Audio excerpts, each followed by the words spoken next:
জামাতপন্থী online activist Labib আহসানের সাথে একান্ত আলাপচারিতায় একদিন জামায়াত নেতা শফিকুল ইসলাম মাসুদ বিএনপি চেয়ারপারসন বেগম খালেদা জিয়াকে নিয়ে একটি ভবিষ্যৎবাণী করেছিলেন।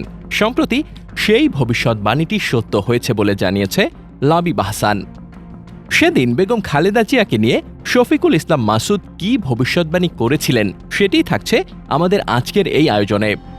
রাজনৈতিক অঙ্গনের নানান ইতিহাস ও তথ্য পেতে আমাদের চ্যানেলটি সাবস্ক্রাইব করে বেল বাটনটি প্রেস করে রাখুন।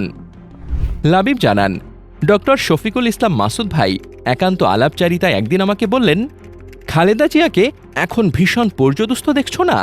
জাস্ট ক্ষমতার পালাবদল হতে দাও, তিনি শারীরিকভাবে আবার চাঙ্গা হয়ে উঠবেন। এটাই ক্ষমতার ম্যাগনেটিক শক্তি। আমার বাবা যেদিন ইউপি চেয়ারম্যান হিসেবে দায়িত্বভার গ্রহণ করেন সেদিনের ছবিতে তাকে ভীষণ স্মার্ট লাগছিল উল্লেখ করে আমাকে কথা বলেছিলেন তিনি। আজকের খালেদা জিয়াকে দেখে মাসুদ ভাইয়ের বলা সেদিনের কথাটি মনে পড়ে গেল। অথচ বিগত 15 বছরে অনেকবারই ভীষণ দুর্ভাগ্যবতী মনে হয়েছে মিসেস জিয়াকে। ভেবেছি এত অর্জনবহুল জীবনের অধিকারী এক নারীর শেষটা কি তবে সুন্দর হবে না? ক্ষমতা হারানো, বাড়ি হারানো, ছেলে হারানো, মূল পরিবার থেকে বিচ্ছিন্ন, বারংবার অসুস্থ এই নারীর জীবন কি সব হারানোর ভেতর দিয়েই যবনিকাপাত ঘটবে?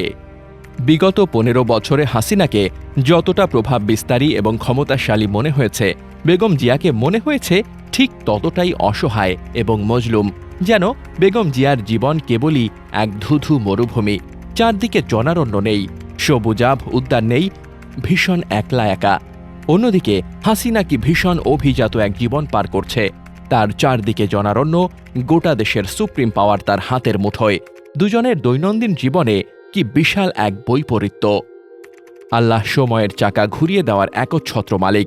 খালেদা জিয়ার গাড়ি বহরের পেছন পেছন ক্যামেরা হাতে দৌড়াতে থাকা সাংবাদিকের দিকে তাকিয়ে আমি আনমনা হয়ে পড়ি।